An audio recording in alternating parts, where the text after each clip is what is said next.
What's up? We are starting early because we can.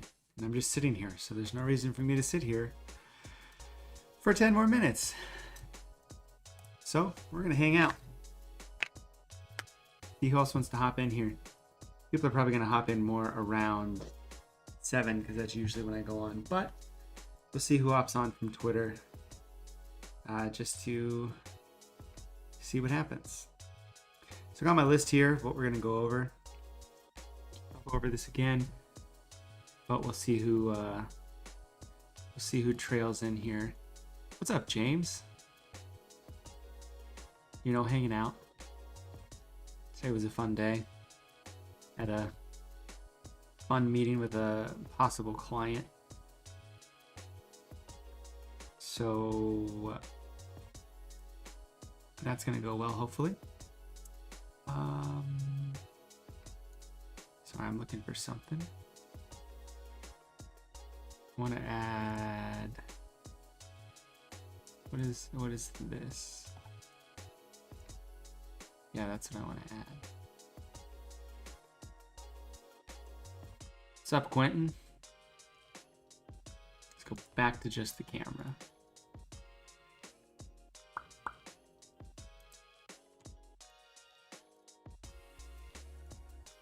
Just want to see how many people are in here. I don't have that up here. 5. Boom.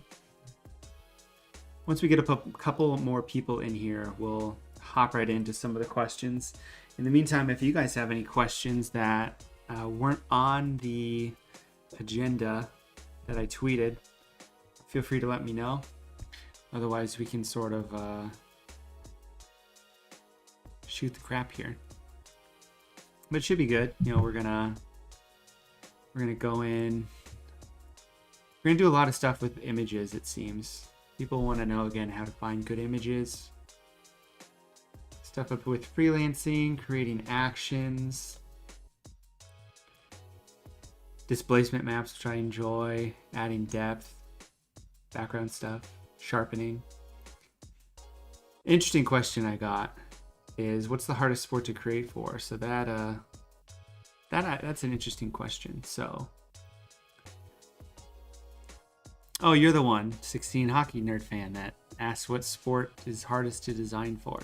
I have an easy answer for that, but I feel like it's sort of like a cop-out. So I want to see what other people say as well. What's up, everyone? We'll hop in and I'll start answering some of these questions and showing people in a couple minutes. Most people would have been notified that I'm streaming by now if you're notified, so. Since you asked the question, I'll answer it now. And I'll ask it again later to see what other people think, but swimming, probably the hardest because there's no images. This is really what it would be. It's impossible to get images, you know, unless they have drones flying over them. You know, you can't find cool swimming images. Surfing, yeah, see, that just the same thing. Stuff where you don't have access to get images. Formula One, I feel like wouldn't be terribly hard just because it's repetitive. You know exactly where people are going to be at an exact certain amount of time. So you'd think that any sort of racing like that with multiple laps wouldn't be that terrible. Now they are going by very fast, but you can have a fast shutter speed and stuff like that. That's why I said swimming. But Formula One because of the car design. What makes the design of the car hard to design around? I've seen a bunch of people post really cool Formula One things. Now it's just a static car and a person standing next to it, which is what you would do with any athlete. What's up, Universe Graphics? Yeah, I think the hardest sport to create for is the sport you can't get good images of. Oh, cutting out a car, yeah. That would be terrible. Tennis rackets are terrible. And lacrosse sticks are terrible too, though. Okay. Let's get started.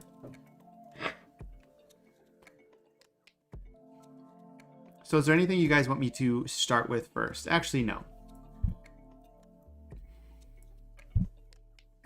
We've got, you guys want to know how, someone wanted to ask again how to find really cool images of players. So we're going to start with that, and then we're going to use the image and we're going to sharpen it and mess around with it.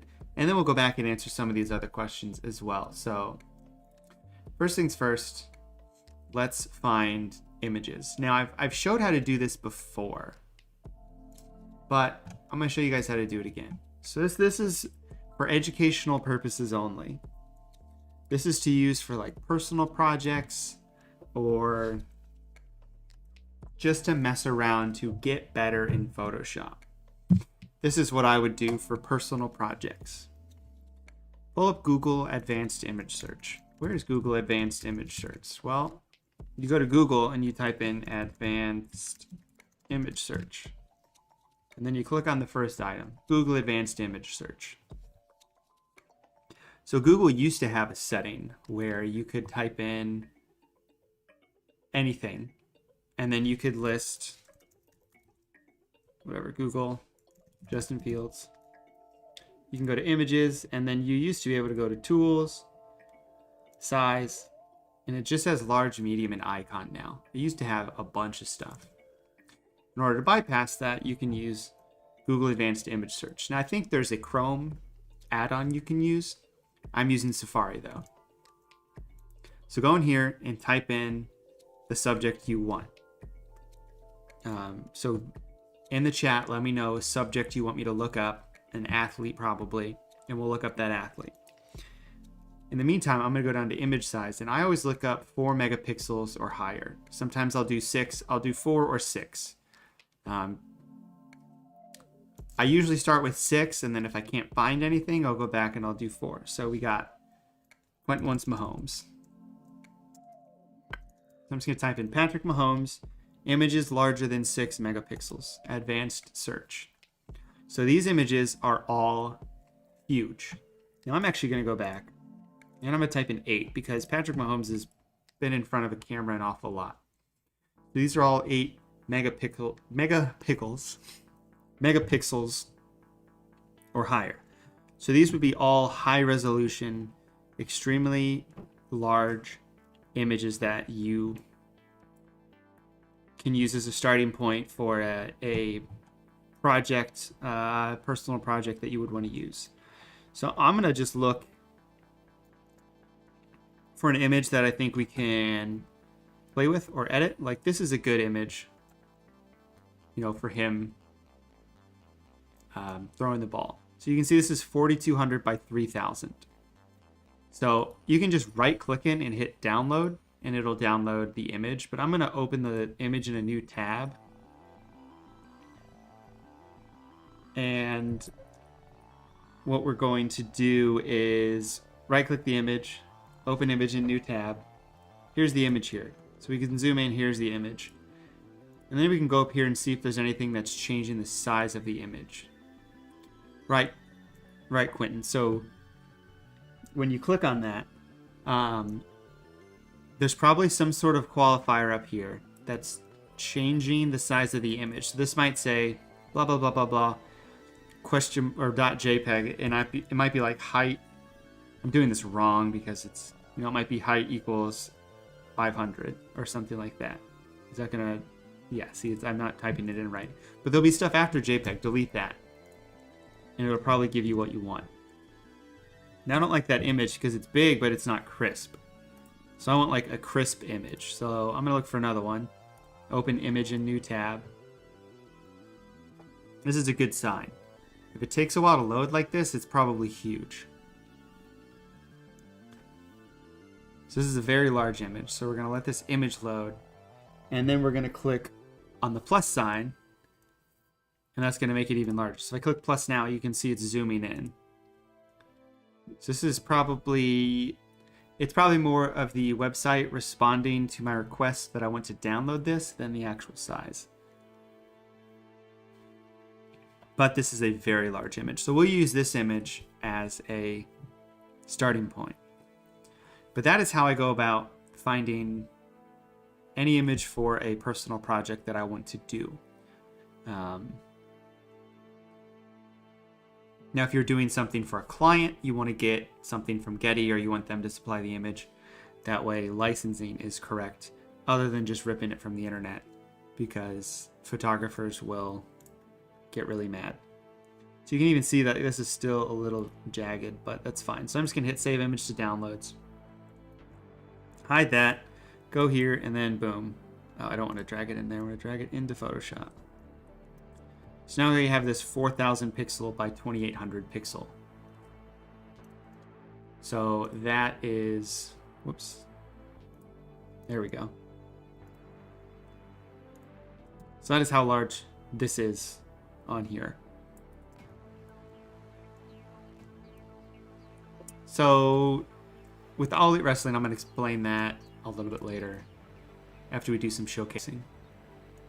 So now we have this photo of Mahomes. So now what do we want to do with it? So someone asked about sharpening and someone asked about creating actions. So we're going to kill two birds, one stone, and we're going to play around with some actions. So one action that is in my design pack, I believe, and I don't even have it on here anymore because I had to delete a bunch of stuff, is sharpening using a high pass technique. So usually sharpening is what you want to do last, but we're going to do it first. And I'm going to show you how to create an action doing it as well. So here's what we're going to do.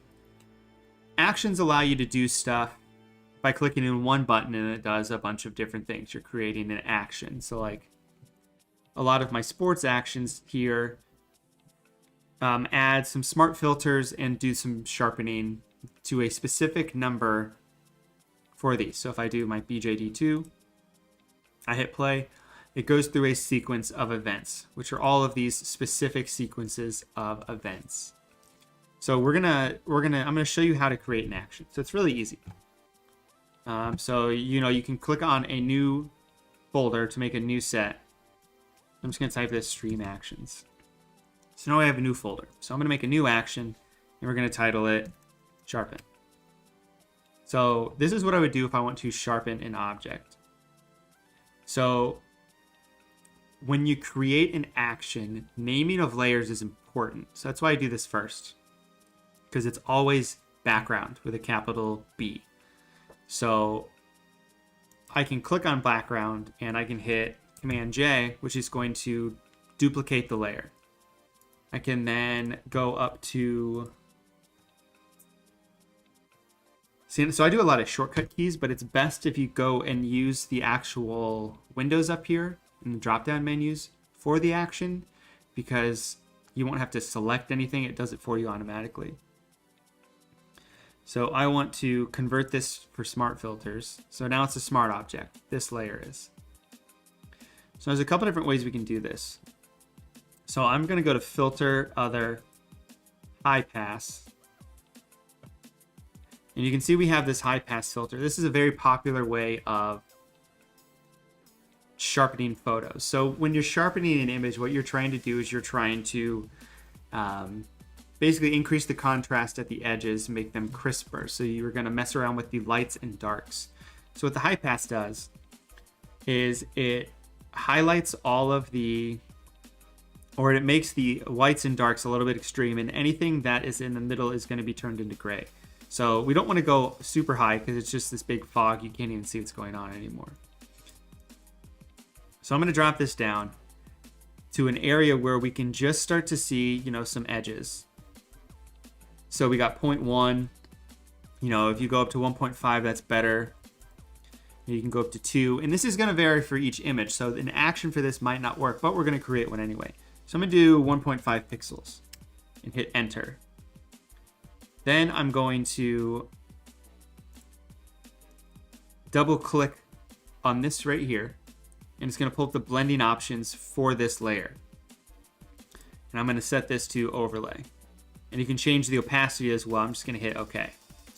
So we're taking a smart filter, we're taking the filter on it, and we're setting a different blending mode to it. That way we don't have a layer masked to it. It's already set as a smart layer. So that's one way you can sharpen.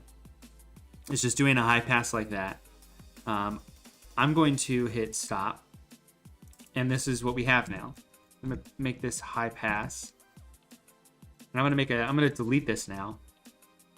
And I'm going to make a new one that's sharpen, unsharp mask. Let's record. So now it's recording again. So again, I'm going to hit Command J, duplicates the layer. I'm going to right click and hit convert to smart object, but I want to see what it does. So convert to smart object, that worked completely fine. Filter, sharpen, unsharp mask.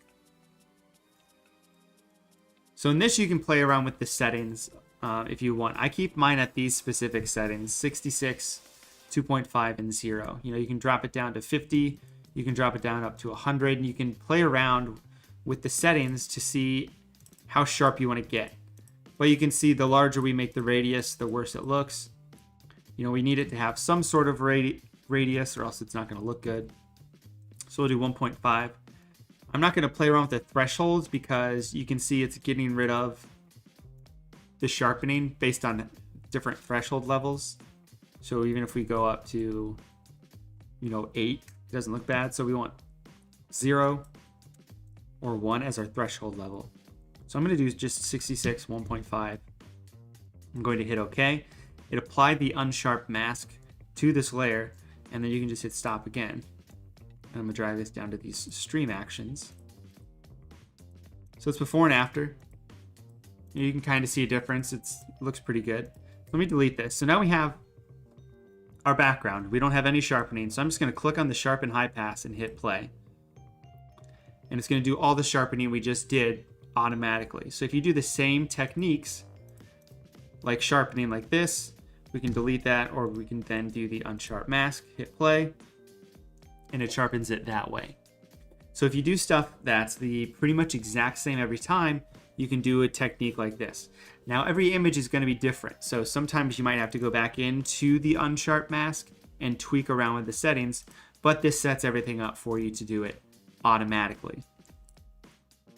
Those are a couple of different ways to sharpen. Now I always sharpen after I edit an image, and someone asked a little bit about editing images. So let's create an action to edit an image. So we hit play or hit record. I'm going to right click, convert to smart object, just so it's a smart object. Then I'm going to go up to filter, camera raw. And this is what I use to edit all the images, and this is what is pretty standard to use. Now we can do a bunch of stuff in here.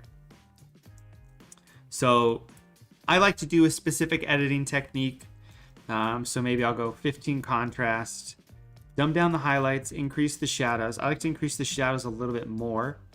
Dumb down the whites and increase the blacks. I don't want to add any texture, and let's add a little bit of clarity. And then we'll add a little bit of dehaze, just because we're feeling frisky.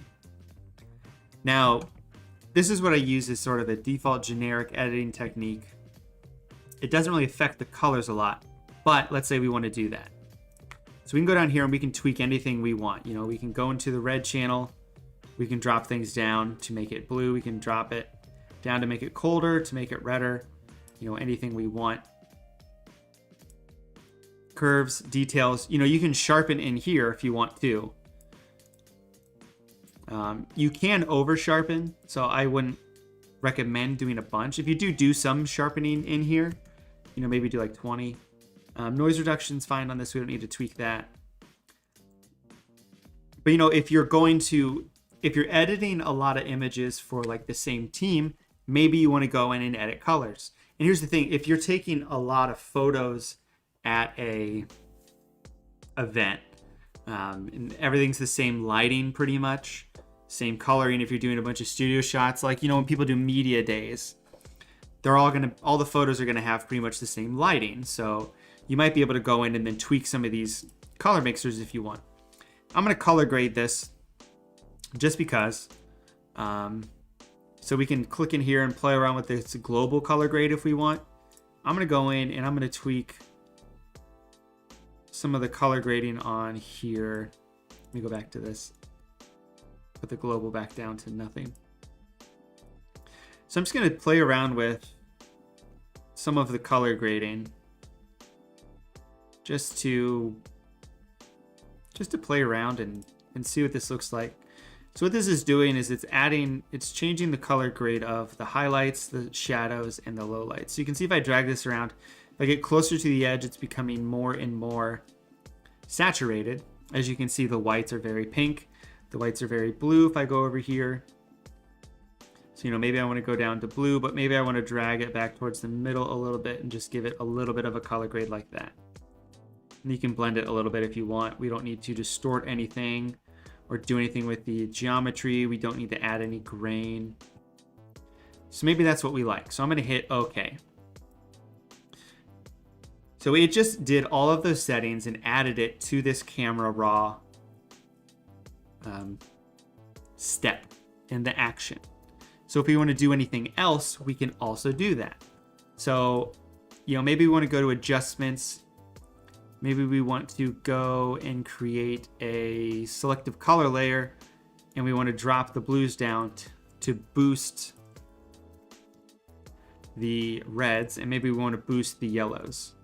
So we'll go -30, -30 there. Maybe, oops, let me go back to this selective color. See, and you see what is happening. It says select RGB channel. So I clicked off of it. So I kind of messed it up. So actually what I'm going to do is I'm going to go to these. I'm going to delete all these layers, delete these selections, delete the selective color. So I messed up, but I can always go back, delete those, hit record again, and I can go to adjustments, selective color. I can go to the yellows, make them -30, cyan -30. Let's go to the whites and let's see. The thing is, I added cyan to the whites and I'm just sort of taking it away now, so it's kind of pointless. But I'm just messing around with this to show you that it'll take all of these settings and add them to it. So we've got this here. We got our adjustment layer. That's good. Let's make another adjustment layer of curves. I'm just going to drag this up. I'm going to go to the blending mode of the curves, and I'm going to make it so it only applies to the upper end, like that. And then I'm going to make a new layer, and I'm going to merge all of the visible, and I'm going to do that smart sharpen. So, maybe I'll go to filter, sharpen, unsharp mask, and the settings are already there. So I'm going to hit OK. What's up, Crossfire Media or Sports Media? So there we go. So then maybe I hit Shift Command E to merge everything together and then turn that into a smart object. So then we have a final product. So I can hit stop, and this is the final product. So let me just drag the beginning. So this is before and this is after. So that's kind of fun. Just a little bit of some editing and a little bit of sharpening. So it's in this editing image. So let's go back. Let's go back here. Let's find a different photo of Patrick Mahomes where he's in this red jersey. This is a good one. Open image in new tab. Click on it. Click, zoom in. It's huge. We can look up here. It doesn't have anything that's changing the size. Save image to downloads. We'll drag this in here. So now I can just click on editing image and I can just hit play. And theoretically, if we didn't break anything, it does all of those editing styles we just did to this image. Now this image has different lighting and stuff, so you might want to tweak things. I can see that it's real noisy. So if that's the case, I wouldn't recommend rasterizing anything and doing this. But maybe we want to go in to the camera raw filter and take some noise. Maybe we don't increase the shadows, and maybe we go down to detail and we noise reduce it a little bit. But that'll depend on the image. Yeah, see? So that's how you can create an action. Brad S. Designs asking about the specs on my computer. They're right here.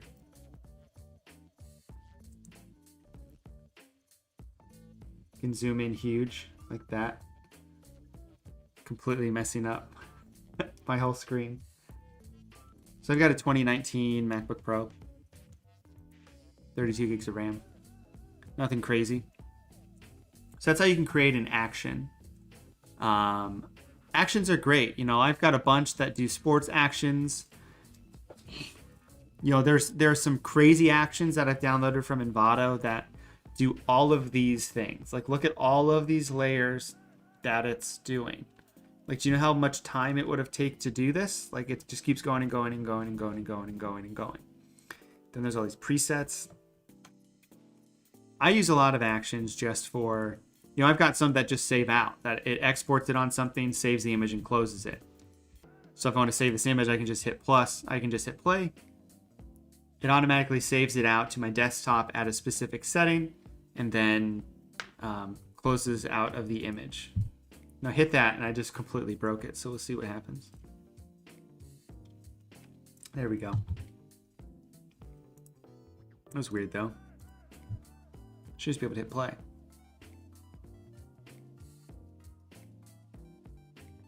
This is Photoshop 2020. I'm used to using 2021, but it doesn't like it when I stream, so.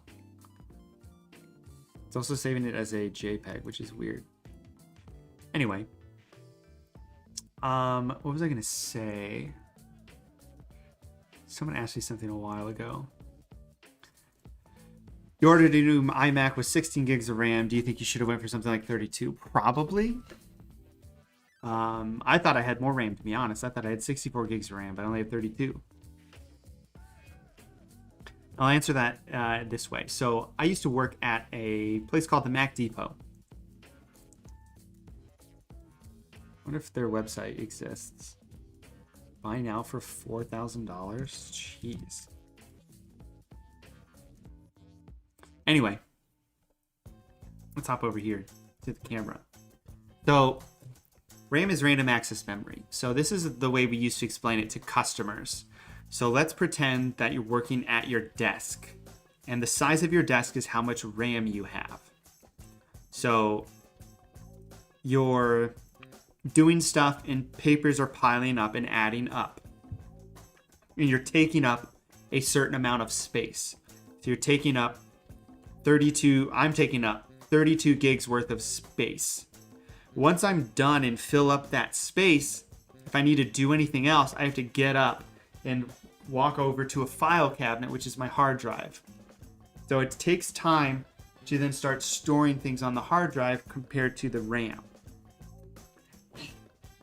So if you think of it that way, you're having twice as much space to work before your computer has to move over to the hard drive to start storing memory. Things usually work quicker because it doesn't have to rely on the hard drive. You can do it all off of the RAM. So like a fun example of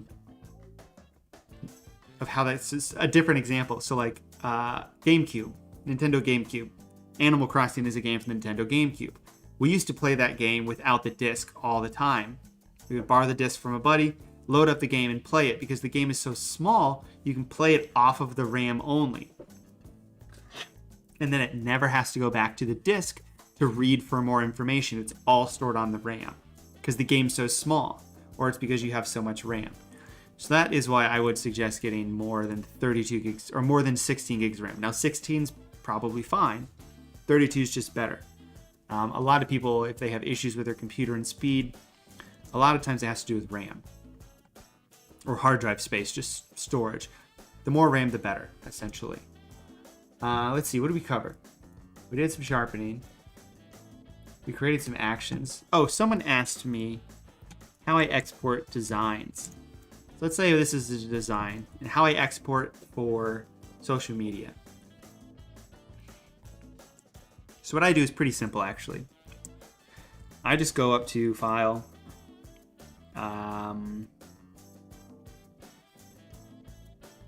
It's not even on here anymore. Export at, no, save for web. And it's a legacy thing. So I save for web. And I go to original, and I just save out as a ping at 100%. And I just hit save. And I just saved to my desktop. So it's pretty simple. I could probably just do save as ping, but I've just always hit Shift Option Command S to open up Save for Web, which is sort of an older thing. Now I can probably just go to File, Save As, and just change this to a ping file, save as a copy, save, and then ping formatting, just largest file size, and it'll save it just as fine. Let's see. So, here's the file.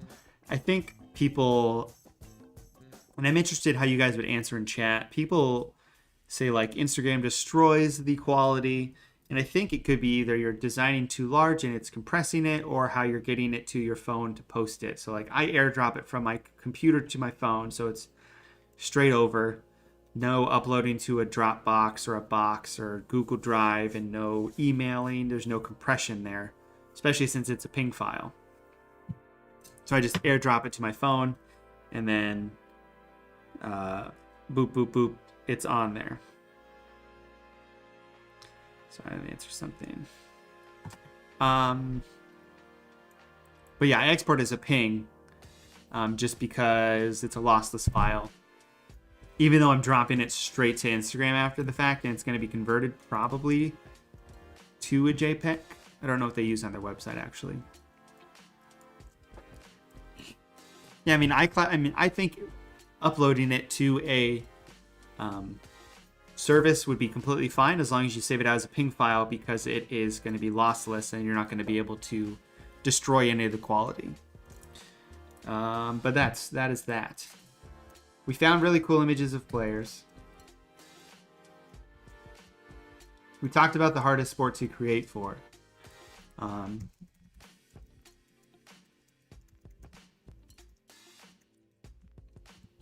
want you guys to answer what you guys think the hardest sport is to create for. I already answered that question, and I said swimming, just because of getting photos. Because most of the action's happening underneath, so you can't really see, all the images are going to be the exact same. And you can say that about most sports. But there's just not a lot of time to get cool images. Surfing's a good answer. In action, I can see why F1 would be difficult, just because everything's a bit blurry. Kyle, we have, do I ever use displacement maps? Displacement map. I use them a lot. And someone wants me to talk about them, so we're going to talk about displacement maps now. Because I like displacement maps. And we're going to use this image of Patrick Mahomes, just because. So I have a separate video on displacement maps if you want to watch that. It covers displacement maps for putting things on fabric. There's two ways I use displacement maps. Putting stuff on fabric or on an object, and then putting stuff underneath glass. So let's hop in there and let's look at some glass. We'll do a couple things actually. So we saved this image out, so that's good. So actually let me look for something on my computer.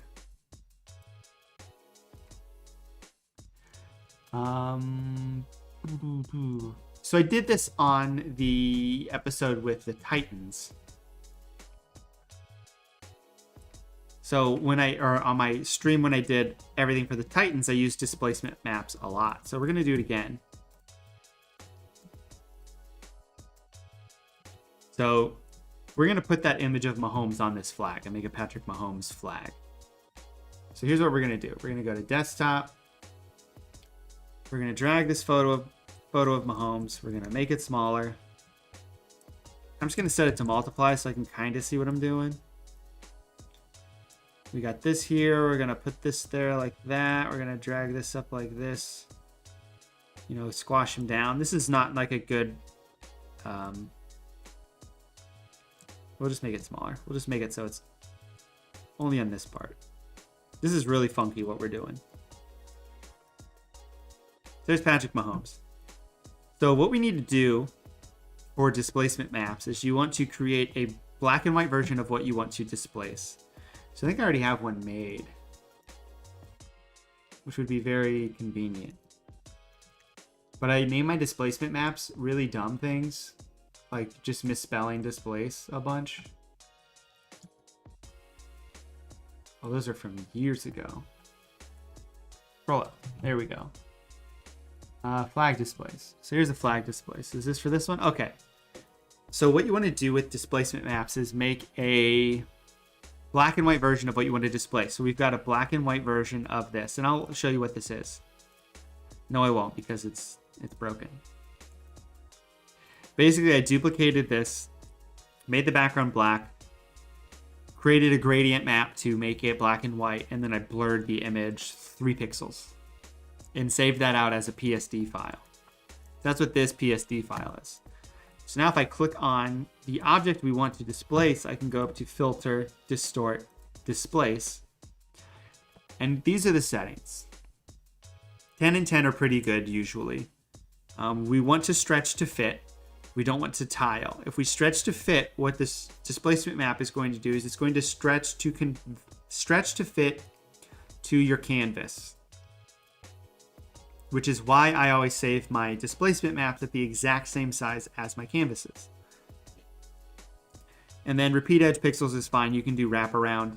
If it doesn't look right, you can always go back and change the answer. So I'm gonna hit OK. And then when you do that, it's gonna want you to select a displacement map. So I'm in my downloads. I don't want my downloads, I want my desktop, because I have a bunch of displacement maps on here. Flag displace. So this is the displacement map for this. So I'm gonna hit open, and it displaces his face, and now he looks like a goofball. And then if I select, you say multiply, it'll multiply onto the flag. Now what I want to do instead is I want the underlying layer, if it's white, no, if it's dark, to shine through. Kind of like that. Now he looks like an idiot. This isn't the best example, but he's sort of displaced on the flag. So what I would actually do, I mean, I can set this to multiply and you can see behind it. But what I did with the flags, let me just hit Command Z a bunch. So what I did with these flags, and I would go back and watch the Titans graphic I made, because this does a very good job of showing it. But I made a couple of displacement maps of the Colts logo here. So I made it look like it was in the background. So this is slightly shifted up, and this one is in the same spot. But you can see that it's warping to the displacement map there. We'll use this. Let me find a good photo real quick, and then that'll allow us to... Do I have walls?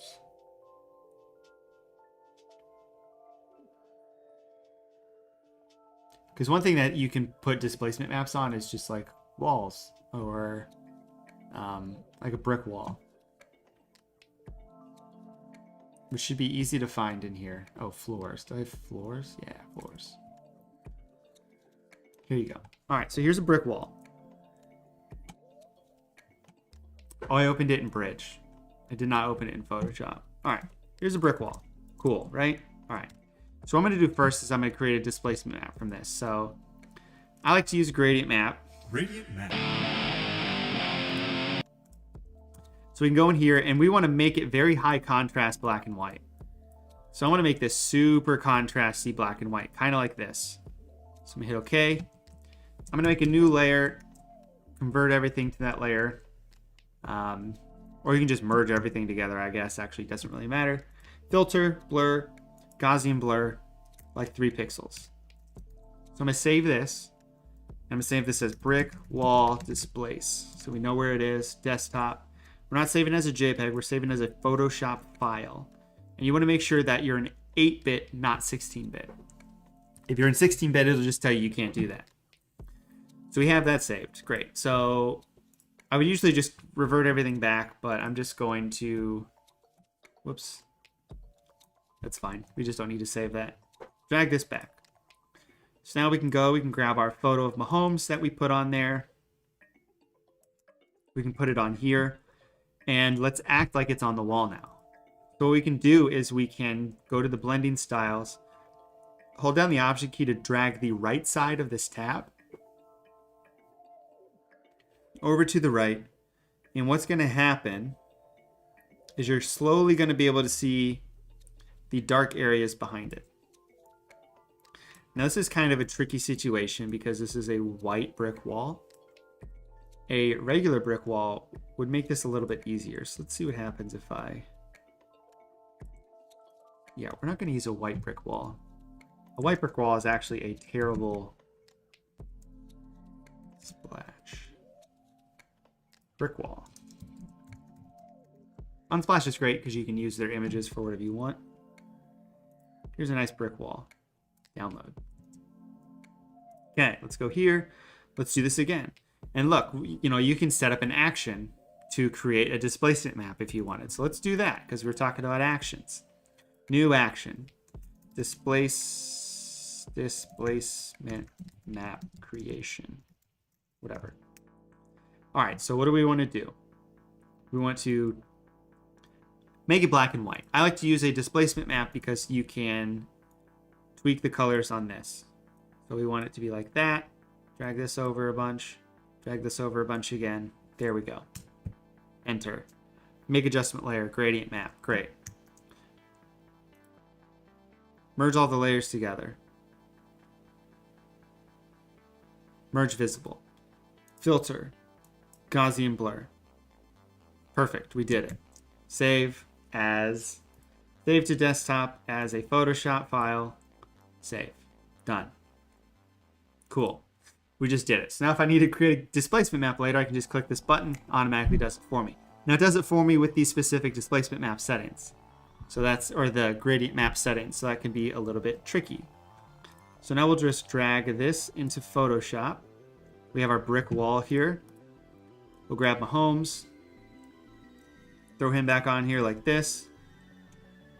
So now what I was trying to show you is if you go like this and change the underlying layer, it'll see through, but we want to see the whites because he's part of the brick wall. But he's not distorted at all or anything. So what we're going to do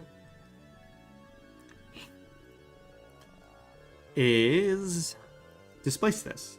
So we'll go to Filter, Distort, Displace. I'll just use the default settings for now. We'll select that displacement map. And now it tweaked it to fit that displacement map. So if we go in and blend this, you can see it moved it around.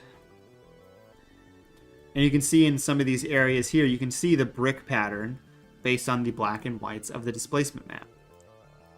So you can just tweak the underlying layers like this, and maybe a little bit like this. We can see some darks and lights through it. And now you have Patrick Mahomes on a brick wall. Now what I would probably do is select this, put a displacement map behind it, and then make it a little bit black and white. That way it looks a little bit painted on. And then we can tweak the blending mode up here. Get rid of this a little bit. Now you got Patrick Mahomes sort of painted on a brick wall. Hey Sizzle, of the major sports, you think baseball might be the hardest. Why do you think baseball is the hardest? Because I have an opinion on baseball. So I'm just curious. We're going to do another displacement map to this image, so we're going to keep it up. I have a bunch of stock images of displacements. And there's a couple things you can look for displacements. So let's actually look. I'm going to look on Envato because I haven't done this yet. This is Unsplash. I want Envato. I don't want Unsplash. Man, all right. So one thing to do that's fun is shattered glass.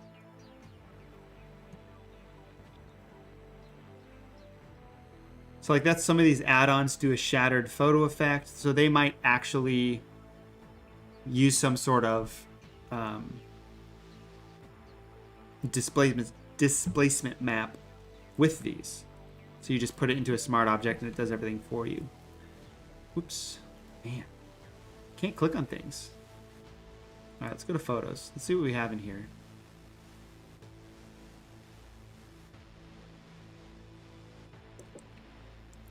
CK, I would say that baseball does have the longest history. It depends on what you're wanting to design. And I don't think viewers has much to do with finding images because there's always people who work at the ballparks to take images.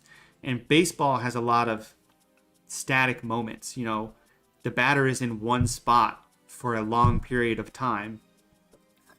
Although the fielders, everyone is in the same spot for a long period of time. And you know exactly where the action's going to be.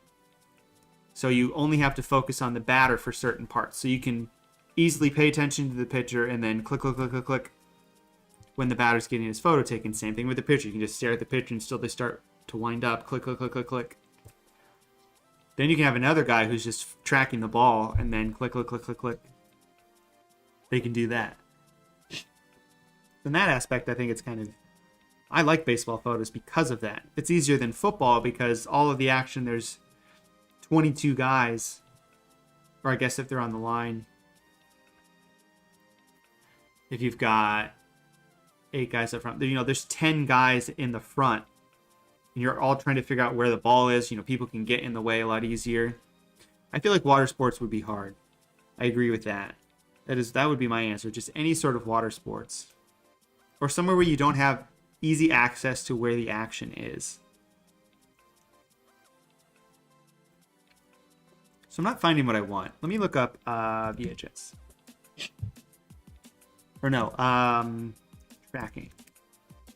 For those who've born before the year 2000. So I'm looking for VCR tracking, but I have a photo of VCR tracking, so we'll just use that. So like, here's this image I have of some just like sort of glitchy stuff.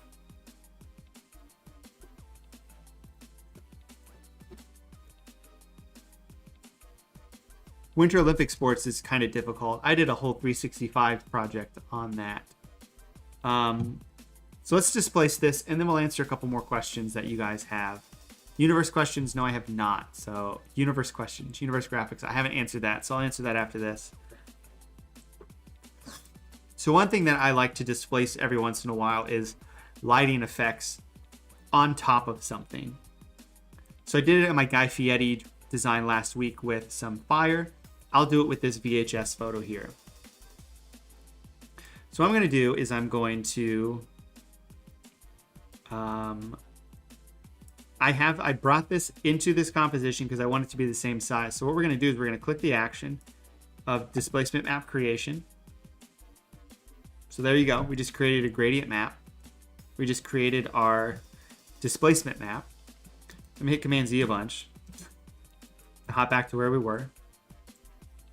Because I should be able to select this back layer now and go to Filter, Distort, Displace. 10 out of 10. We've got our displacement map right here. And you can see it's displacing the image now. So if I turn this image on here and set it to screen, it should match up with these lines. As you can see, it is doing. Now I'm going to go to the adjustment layers, select a levels layer, and drag this over so you can see through it a little bit better. But you can see it's glitching around specific areas. Now you can accentuate that by changing the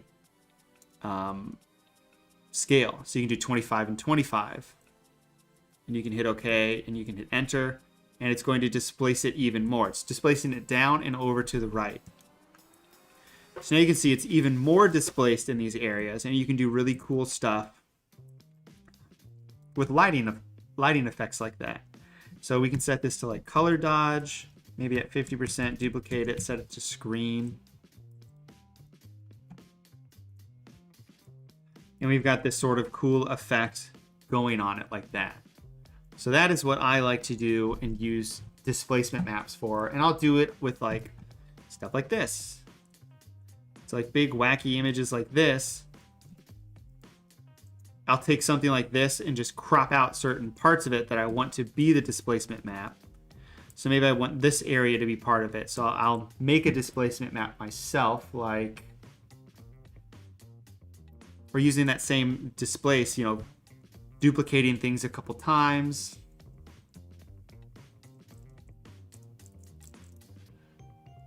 What's up, Arham? So here's one I made. So here's a displacement map I made for my Baker Mayfield design. So there's a bunch of stuff going on in here. There's actually fire on a fireball, but then there's all sorts of these vertical lights going on. So that's what I like to use displacement maps for. Let me delete all this stuff. What's up, Henry? Here's a different, here, let's do another displacement. So here's a displacement map that I used for a March Madness design. So this is 2000 by 2000. So I'm going to take this image and make it image size 2000. We're reducing it, so we want to do that. We can get rid of the displacement. 2000. Proceed. All right. Now we have this. It's 2000 by 2000. I can throw this displacement map on it. It's just some cracked glass. Then I can go here. I can go to the displacement map 25 at 25. I can find that displacement map, which is under stock images, displacement glitch. This is Buffalo. See, I named them all dumb things, so I can never find them. But now it's displacing it. So now it's displaced to the shape of this glass, which is really cool. So I can go in here to the adjustments. Let's just tweak it a little bit. Maybe we set this to, what did we do? Color dodge before.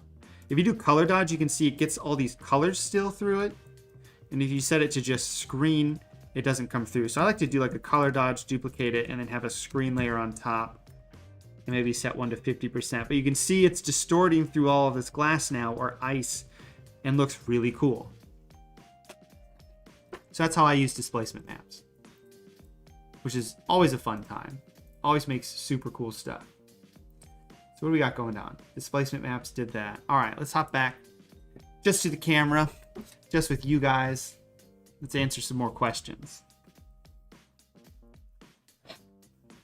So Universe Graphics, I think you had a question about freelancing with All Elite Wrestling. So you've seen I've shared some work for All Elite Wrestling on TNT, which is a wrestling program on TNT. That work is done actually through a social media agency called STN Digital. So they are a company that helps run social media accounts. They're a marketing agency for social media. One of their clients is STN Digital. They're STN Digital. One of their clients is All Elite Wrestling. And essentially, I'm on their roster of freelancers. So when the time comes that All Elite Wrestling needs something made, they might shoot up my way and have me do it. And there's tons of social media marketing agencies out there. You can Google social media marketing agencies, sports. You know, they do other stuff than just sports. You know, some of their, if you look at their clients, oh, the thumbnail is drinking body armor. Oh, I didn't know that. That's hilarious. I should get them to sponsor me. Yes, so Speedy Ruiz is their photographer, and he's an excellent photographer.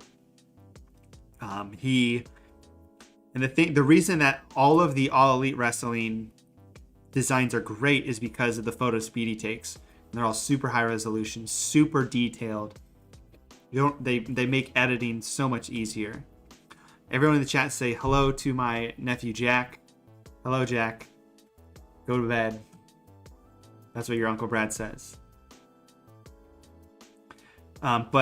So all that stuff I do for All Elite Wrestling is done through STN Digital. So it's done through a marketing agency. So that might be something, you know, as a freelance designer, I do freelance work.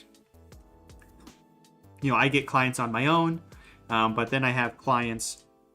I have this, STN Digital is my quote unquote client, and then they assign work for me to do. And there are a ton of different social media marketing agencies. I'm just trying to think. I'm just trying to list. I mean, you can go on STN Digital's website. They work with Fox, NBC Sports, the Packers, the Bears, Amazon Prime, TBS, the Braves, HBO, the NBA, Queen, the Pacers. So it's not just sports, it's other things as well. So look up social media marketing agencies, see if they have, freelance abilities open to you. You might be able to do that as part of your freelance career or career as a graphic designer.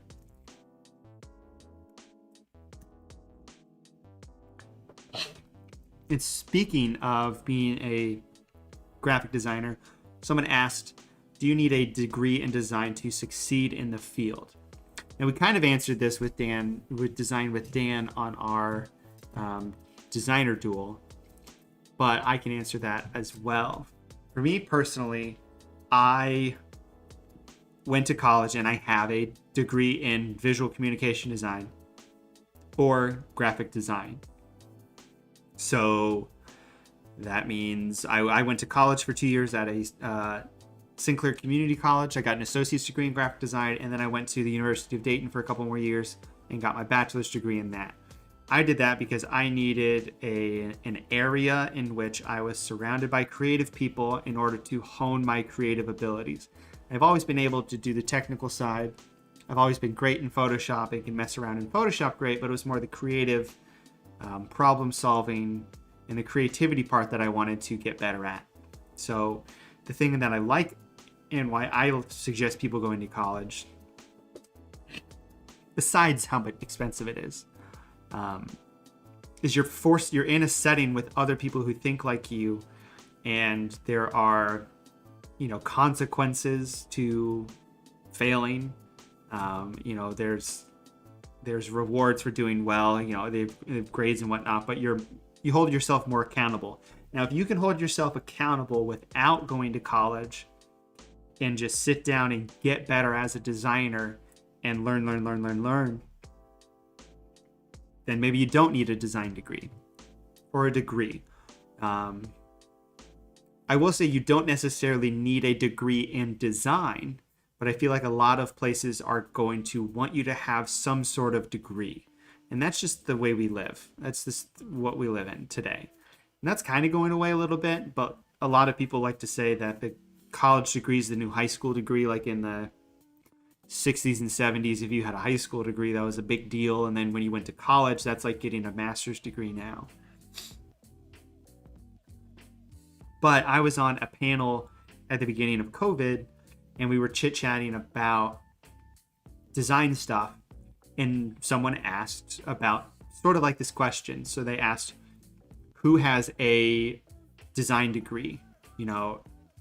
And like there are a bunch of people on this. I'm just going to name a bunch of people and you might know them. Darius, Joey C, I think Dan Beltran might have been on that one. Amy Monks, Abby with Fox Sports, and Tyson Beck was on that. So out of all of those people, I think half of us raised our hand that we went to college. Like I went to college, Amy and Abby both went to Illinois.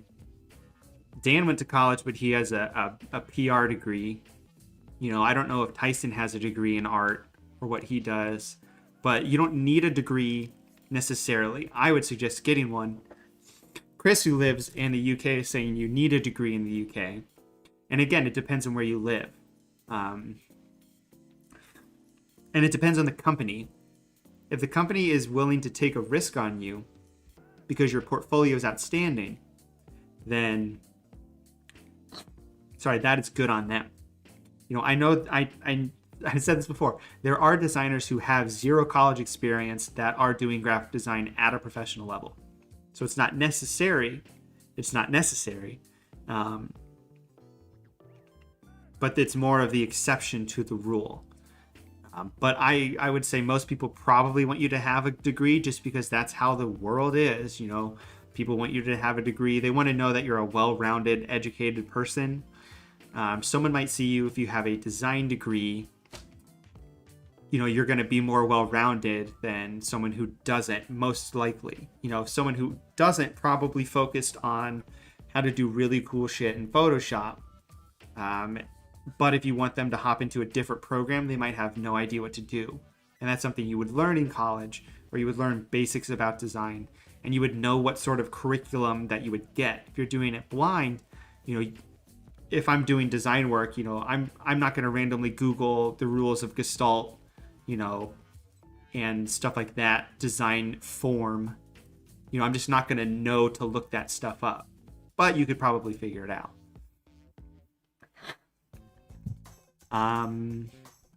So that is my all-in-all answer on do you need a degree in design to succeed in this field? No, you don't need a degree specifically, depending on the company. If the company requires a degree, you're going to need a degree.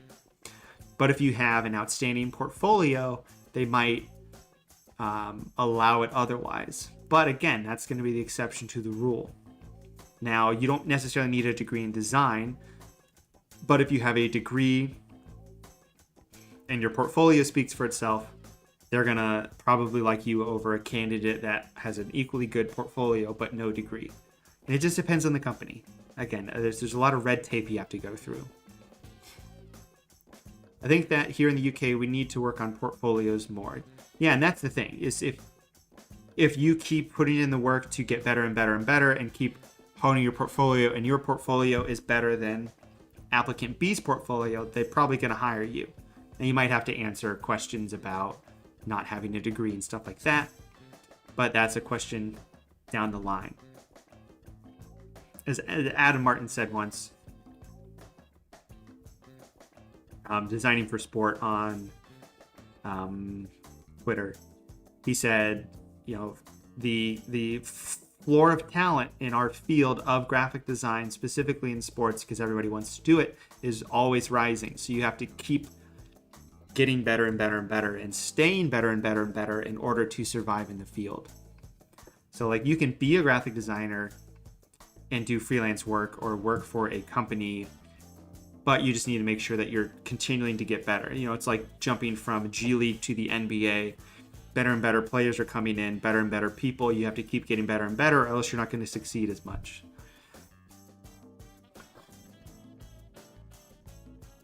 You're asking, what is a good website to post designs at? Is Behance a good site? I know people that only use Behance, and they use the Adobe portfolio aspect of that to have a free website and use that. I use Squarespace for my website. Behance is fine. You know, here's the thing. The more places you post your work, theoretically, the better. Because let's say you post all your stuff on Behance and then Adobe's like, yo, we're getting rid of Behance. We don't want it anymore. Or you post everything to Dribbble and then people say, nobody posts stuff to Dribbble anymore. And then it goes away. Then all your stuff's gone. So you want your hands in different pots. So I post my stuff. I use Squarespace as my portfolio. So I post my best work there. The work that I want to showcase, I post there. Everything else I post on Instagram and Twitter, just for social media. I'll throw things on LinkedIn every once in a while. I'll throw stuff on Behance every once in a while. It's just something that I haven't focused on. I like Behance. Behance is a great place for inspiration. So posting stuff on there. I've known people to get jobs from Behance. So it's basically, when you're freelancing, how freelancing works, I would say in a nutshell, is doing work. Or freelancing requires a couple things. It requires you to have the skill to be good at freelancing, and it requires someone seeing your work. The latter has some luck involved to it, and the more places you post your stuff, the easier it is for those eyeballs to see your stuff and then want to work with you. So when I post my work, I want someone to see it, so I'm putting it anywhere I can so I can have the ability to have more eyeballs on it. So that is where I post stuff.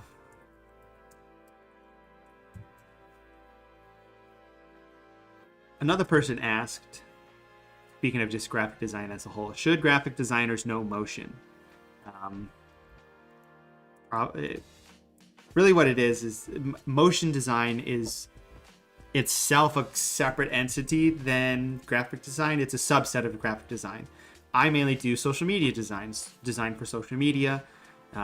Motion design is just a different subset of that. You can then post motion to social media.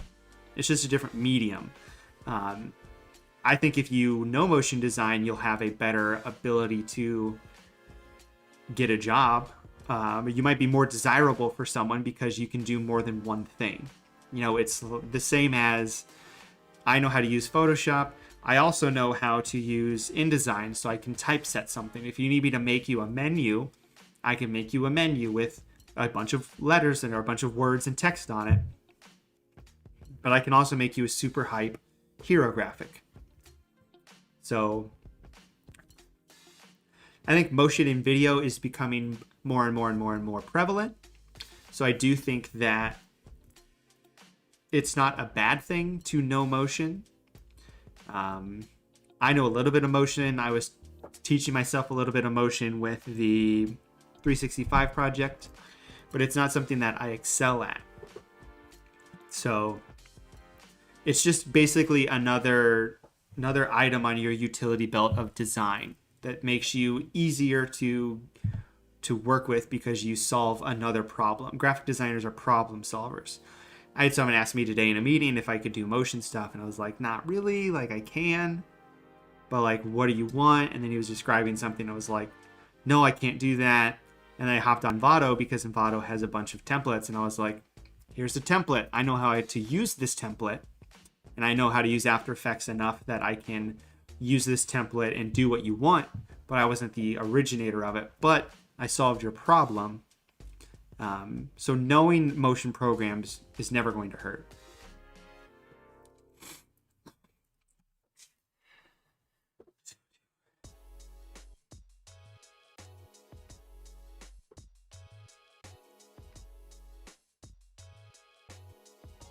"16 Hockey Nerd Fan, you're saying you got a like from Toronto's CFL team yesterday on the design I made. Is that telling me I need to improve or what?" It means that you got a like from a team, pretty much. I don't put a lot of basis on subjective likes via social media. They don't really, they don't mean anything. If they message you and say, hi, we want you to work with us, that means something. And that means you're doing something right. A lot of people like to think, I made a design, it got X amount of likes, that means plus sign, good, thumbs up. I make a design, it does not get as many, that means down, bad, I am sad now. So I never hedge my feelings on how good or well a design performs. I mean, that's cool. Like, it's always cool when stuff happens like that. Like I reposted a design I made of David Montgomery because it was his birthday, and I put it to my story on Instagram and said, happy birthday, David Montgomery. And he shared it to his story, and I was like, that's cool. Doesn't mean anything, but it's cool. People like that kind of stuff.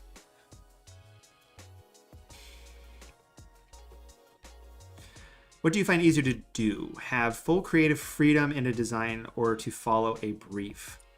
I like to have some sort of guidance. I am very good at, you tell me exactly what you want and I'll try and make it. So that's good. The issue is when I have full creative freedom, they can kind of go hand in hand. Like, let's say All Elite Wrestling, for instance. How that works is they give me a thing that says, we want you to make such and such graphic with this player for this upcoming match. Here's the text we want on it, and here are the photos. But other than that, I sort of have creative freedom to do whatever I want, as long as it meets specific things for the brief. Otherwise, I might spend, say, 2 hours making something, send it off, and they go, well, this isn't really what we wanted. And that's because of communication. The more communication, the better. So I like to follow a design brief and then do what I know or think would look good. And then usually the thing is, if someone's hiring you, they're hiring you as the expert. So if I have an opinion on something, I might bring it up and they'll be like, that's great. You know, you're the designer. We want to make sure that we trust that you're going to do the right thing. So having full creative freedom is fun until you make something that they don't want because they didn't communicate that that's what they want. Now, when I am making something for myself, I have full creative freedom because I'm the client. But then again, I'm going to approve whatever I do because I don't care, because I'm making it up. I'm the one doing it. So the more communication, the better. And sometimes some jobs I get aren't sexy at all. And there's really, this is all we need you to do. It's not flashy or anything, but I follow the brief, do it. But that's also part of the job too.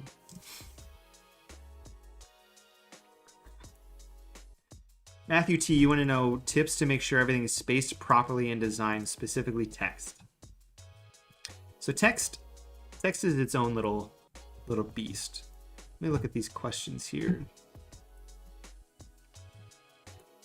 So typography, is something that they teach you in college. That's another pro for college. They teach you typography because typography isn't a sexy thing to learn. And you get better at typography the more you do typography. So like, depending on how you want to do, I'll show you how I would space stuff out in a graphic. And I do a lot of the same stuff because I know it works. Displacement. I knew that was gonna happen. Yeah, let's take those off. Like here we have a just random design, okay? So actually no, let's do this.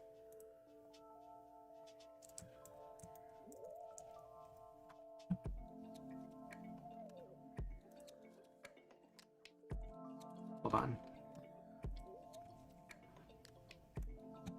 I'm pulling up my website just because it'll be easier. Here you go. These are some good examples here. Some stuff I did for Rock Nation for STN Digital. So, like, here's a graphic that has a decent amount of text on it. So for me, when I design, I like things to be very symmetrical. I like things to be very clean and, I'm trying to think of the right word. Not cluttered and not distracting.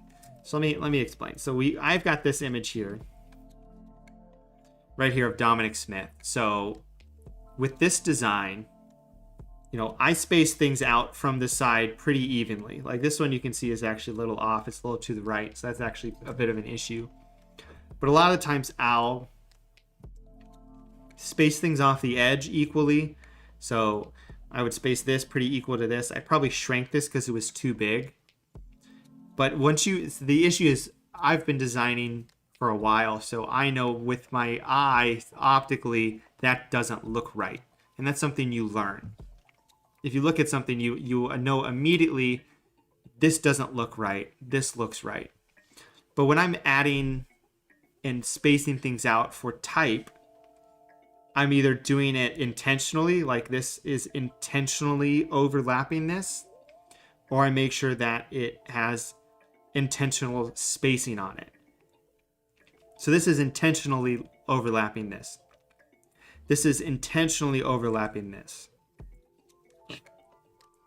These here have intentional spacing between it. There's intentional spacing. There's some spacing here. And some of this is just from typography. Like there's general ruling in typography. Like words. Space. Words.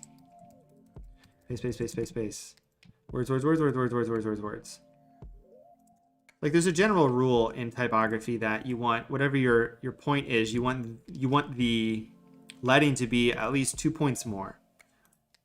So then it's easy to read. So that's what we have here. But I usually just space things out based on how it looks. So I'll increase the leading if I want to on purpose to make it spread out if that's the feeling I want, a lighter feeling, or I'll make it more compressed if I want it to have an intentional heavier feeling. You know, this group of words is heavier than this group of words. You know, this is light, there's a lot of air, there's a lot of space. This is heavier here. So, I mean, there's a lot that can be said about typography, making sure things are evenly spaced. Just give things breathing room is a general good rule. Make sure it can breathe, and then you can play around with breaking rules on purpose. You know, like, these aren't good answers. But like if we go back up to this that I made, you know, I could have this up here, but I intentionally made it overlap. A lot of the times people will have things in their designs that are younger that are kind of close to the edge, but I don't know if you want it to be that close to the edge, and if you have it that close to the edge, you might as well have it going off the edge intentionally. But usually I'll ask them that and they'll say, well, I just put it there. It's like, well, have intent where everything is placed. That is what I like to tell people. So like in this one, hold on. So yeah, that's what I would do with type. I never do anything with the golden ratio at all, ever. I just haven't. I know some people have. It's a cool thing to do in design. It's a designy thing, but I've never physically thrown it on anything on purpose. How do you convert an image from a wallpaper to a phone background or any wallpaper or like that social media? It's just sizing. Usually I'll design something and then I'll just change the canvas size to a different ratio and then spread things out. So I mean, that's what I did for this. I designed this here on the left, which is 2000 by 2500. Then I made it 2000 by 3550, which made it bigger. And then I just, made him bigger at the bottom, made everything bigger, boosted him up a little bit, moved these up, moved the text up. So it's just a different size. I mean, that's what all of these are. It's just different sizes and just tweaking it. And then just making sure that you have room if you're using it for a wallpaper. Like that Justin Fields graphic I made. I just made sure there's a spot at the top for the clock to be. Just so people can actually use the wallpaper and still use their clock. So that, pretty much. A couple more questions we have. Someone wanted to know about adding depth to a design. So I add depth to my designs a couple different ways. Let's go back to my website. So here's some personal designs. Let's see if we can find good examples in here. So depth is something that you can physically see. There's a bunch of different ways to create depth, but if you think of it from a realistic standpoint, depth is how close or far away something is. A piece of paper has no depth because it's flat. My desk right now has some depth because, it's literally deep. It's 3D. So to do that in a design is you just layer things in front of each other. So like there's a little bit of depth in this RJ Barrett graphic. We got RJ in the front. He's in front of this bigger photo of him, which is in front of the Washington Square or the Washington Park arch, Washington Square Park, this arch in New York. And then I added even more depth because I have this blurred object in the front. And that's how I create a lot of depth. And that's how it's from photography. If you have a shallow depth of field, like my camera right here. If I put my hand right here, it focuses in on my hand. And then you can see there's a lot of depth because I am blurry because there's a shallow depth of field. The shallower the depth of field, the more depth that you'll be able to perceive. So that's why I throw a lot of stuff in the front, if there are lens dirts or blurred images like this, blurred signatures to add depth. So if you look at this, you can go, this looks like it's closer to me if I'm focusing on this, and there's a shallow depth of field. I can't focus on this, it's blurry, so it's adding depth. And just using angles, like on this Luca design, I have the name Luca and there's a shadow behind it. So you can see that it looks like it's raised. So that's adding depth. And then it looks like that this ribbon is shooting backwards based on the angle and based on these shadows. And then I have a line back here to make like a fake wall. So it's adding perspective. It's adding depth. For this one, I've got some sparks that are blurred in the front. For this one, for depth, it's the physical image of the background being in that perspective. This Coco Gauff graphic that I love, I put a net on the front in front of her legs that is adding depth. So it looks like you're standing in front of the net, looking over it and seeing her in this scene. Blurred logos or blurred signatures I always like to do. This one has some depth based on shadows. I just wanted to play with cutting stuff out. It's like this is just sort of knocked out, but you can see it's layered on top of things. There's different layers and shadows on it to create depth.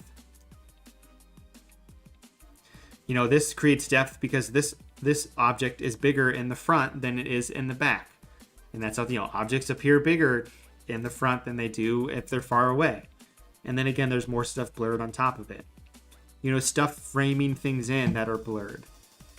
Add depth to designs.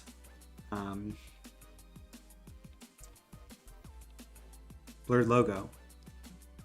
Putting things and make it look realistic with shadows. So some of it has to do with shadows and having appropriate shadows to create depth.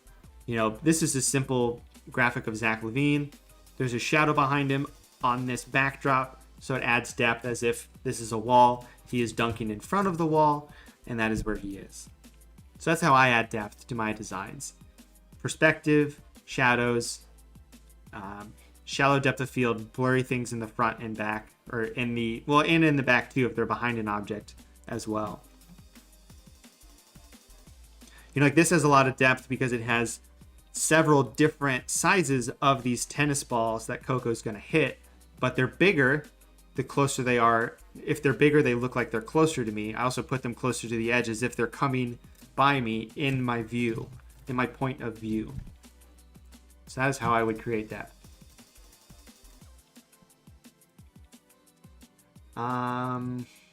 What other questions you guys have? I've got a couple questions on here still, but I want to see what you guys who are here have question-wise.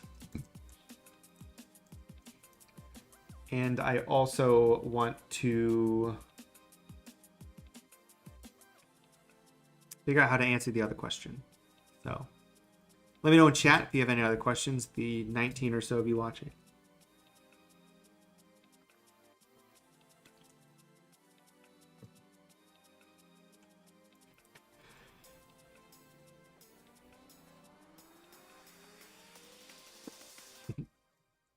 Sorry, so in here it looks like it says Ducks in 6. So I'm thinking hockey. Brad Designs is asking Bucks in 6. Probably because Harden and Kyrie are hurt. But who knows? The Heat are already out, so that's funny. Oh, Hawks. No, Hawks are going to lose. Matthew T. How to access the spacing guidelines so it shows you how much space between objects. I don't know if I know what you're talking about. To be honest. We have view. Got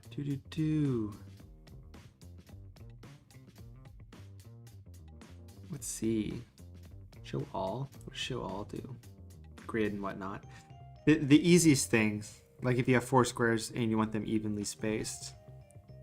So one thing, if you have, dude, I've got all this stuff turned on now. I don't want the grid.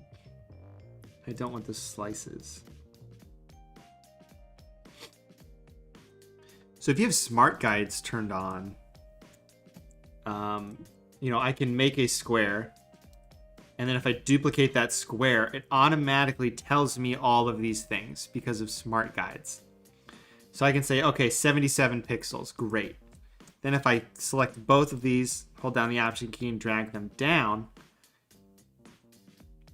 I can say, okay, I want it to be 77 pixels. Now it's snapping right now because I think it's snapping to the grid. Yeah, I don't want it to snap, so let me delete that. All right.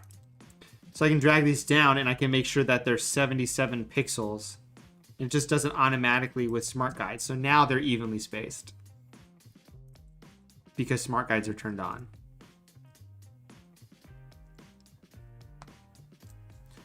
Jack, you want to know what your process is for adding details and whatnot to masked players? It's mainly Camera Raw. I use Camera Raw, and then I use some other filters to tweak with the coloring depending on what I'm doing. But I've got a completely different video on how to do Camera Raw stuff. I use pretty much the same settings as a base and then tweak them from there.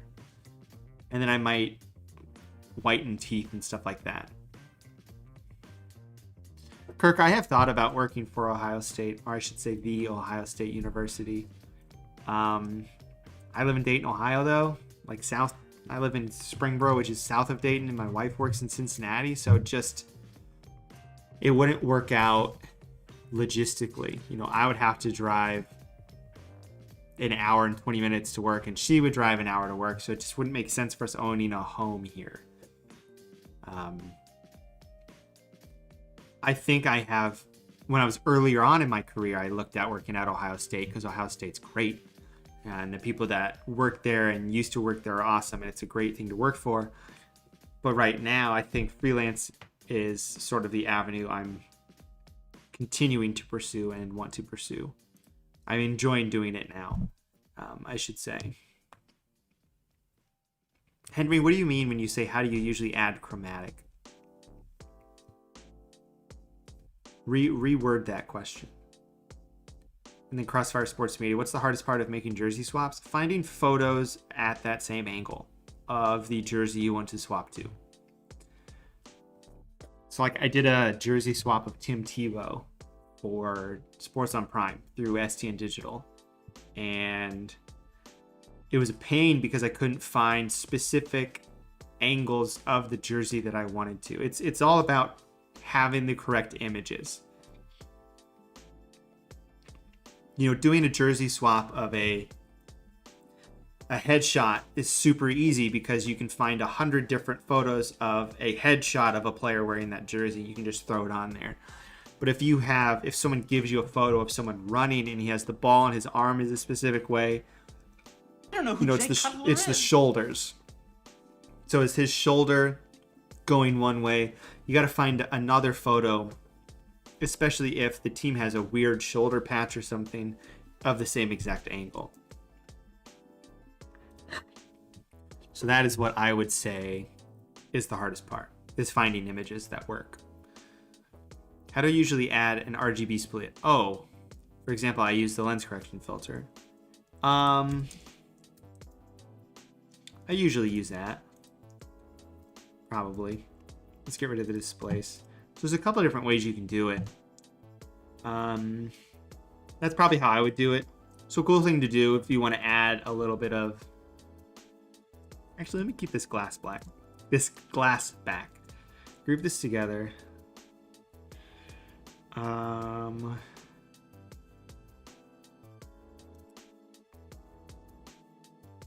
So what Henry's asking is, how do you add something like this? So we go to filter, lens correction. Now what he's doing is he's when you take a photo of something, there's usually something called chromatic aberration, which is the difference of the colors all lining up, or the lens distortion. So usually you'll have a green magenta fringe. I don't have a good example of this right now. I know I have tons of photos I've taken on vacation. Like if you zoom in really far, or sometimes your camera can have chromatic aberration, so you can fix it. Let me zoom in. You can fix it by moving this left and right. So you can see if I zoom in really far, if I move it over here to the right, you can see there's a green edge fringe on here. If I drag it to the left, there is a fringe on the inside that you can't really see. So you can do that on purpose and drag these around to create sort of a chromatic fringe. And then if you add a distortion to it, it accentuates it even more. So you can tell what I did a lot up here. So you can see towards the edges up here, you can see this big green magenta fringe. And if I drag these over and around, it changes the colors because you're aligning up the different channels of RGB. So that's one way I'll do it. You know, I'll do it this way. Another way you can do it is if you just double click the layer, you can knock out channels. So you can get rid of the R, G, and B channel. So I can hit OK on that, but I want to do that as a duplicated group on top of it where this is all together. So you can see this is on top, and then I can rotate it a little bit, and it does it on a rotating basis instead. So this is a bad example. So like, I can duplicate this layer. So right now it's only showing the red channel. So if I get rid of this, you see it's only red. If I get rid of it, nothing happens. But if I take this and I twist it just half a degree, you can see that sort of 3D chromatic aberration effect. And then I can turn on different channels and you can see what it's doing. This is all the channels. This is just blue. This is red and blue. So it creates this 3D effect on purpose. So I've been doing it this way more of the advanced blending mode. You know, turning these on and rotating it or scaling it up, making it bigger or smaller.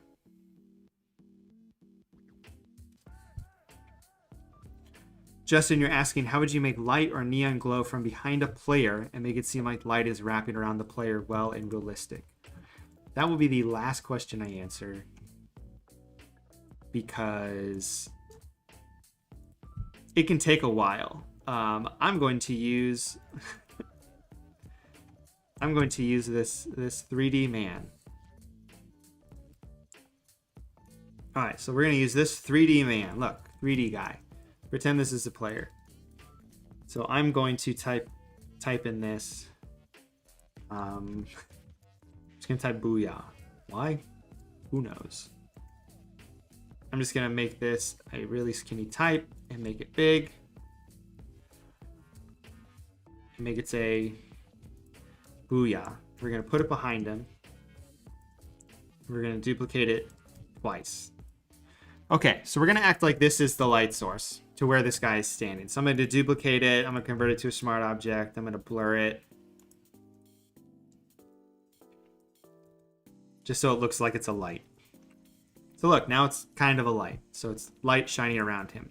So what I would do is I would use several curves layers and exposure to make it look like the light is behind him. Now, if you have light behind something, it's going to make the front of it naturally dark. So what we need to do first is we need to go to exposure, drop the exposure down. I'll just do 2. Maybe I'll do 1.5. So 1.5. So we drop the exposure down. Next, what we're going to do is I'm going to delete the layer mask on a curves layer, select the guy, select, modify, contract so many pixels. 2, 3, 4, depends on how big your document is. I'm going to do 3. And I'm going to mask this curves layer to that. Then I'm going to increase all the blacks and darks to the middle here, which you can see brightens everything up. I'm going to invert this layer, so now it's only brightening up the edges. I'm going to use the feather adjustment on here to feather it. So now I have this feathering around him. So you can see if I turn that off and on, you can see it's bending around him. Now I might go in with the blending layer style, and I might blend in a little bit of the dark so it looks a little bit more natural. Then I'll take another curves layer and just do the same thing with the same light. I will blend it a little bit more. So maybe something like 100 in the 100 area. Inverse the selection, and then I'll use a soft brush and paint back in where I think light is hitting his face, or where I think light is hitting. So I usually go around the edges again. You know, I might go here, and I might set these layers to luminosity as well. But, you know, I might paint back in here, paint back on his neck, so his neck goes around his neck a little bit, down here, a little bit here. Maybe I hit, you know, the top of these fingers a little bit, and this knuckle here. Maybe I zoom in and I get, you know, this little highlight on his nose. And then it's all about knowing where light and what light is going to hit. So maybe we add a little bit in here, zoom out, and I'm doing this real rough. You know, you could spend an hour, you could spend 30 minutes doing something like this, but I'm doing it in, you know, 4 minutes, whatever. You know, maybe we want to brighten this area up a little bit, brighten up his arm a little bit. You know, maybe the light is hitting this side of his hand, so we want to paint here on this side of his hand. But we don't want to paint back here, so we erase that. Well, I'm just using a black brush to do that then. You know, maybe there's a little highlight on here. So then it looks like it's going behind him already, but then we can do another curves layer where we drop down the highlights. We just do the opposite, where we dumb down the brightness, like this. Maybe we move it over a little bit more. Invert it, and then we can go in and we can add in some more shadows where his face wouldn't be getting hit by the light. You know, maybe this big shadow here because nothing is hitting this area. So we can really darken up some of these areas that aren't getting hit by the light, and they're thus becoming darker and darker and darker. And yes, you would like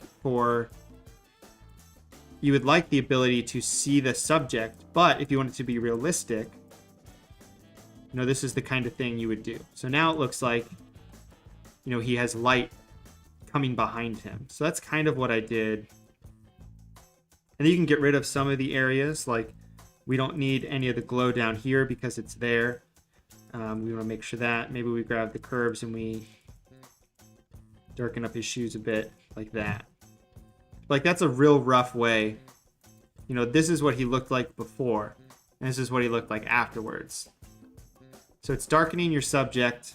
You know, maybe we add the exposure to this and flip it around, so now it's only exposing the inside. That's how I would do that. So that's how I would take some sort of light from behind and do that. And, you know, we can change the color. You know, we can do a color overlay. Let's just do red. So we've got red, and then you can go into these curves layers, and you can go into the red channel, and you can boost up the reds. I'm gonna do this real haphazardly. Boost up the reds. That way red is coming through now in the curves layer. That's why curves is very important to know and learn, just because it's a very versatile tool to use. Something doesn't look quite right though.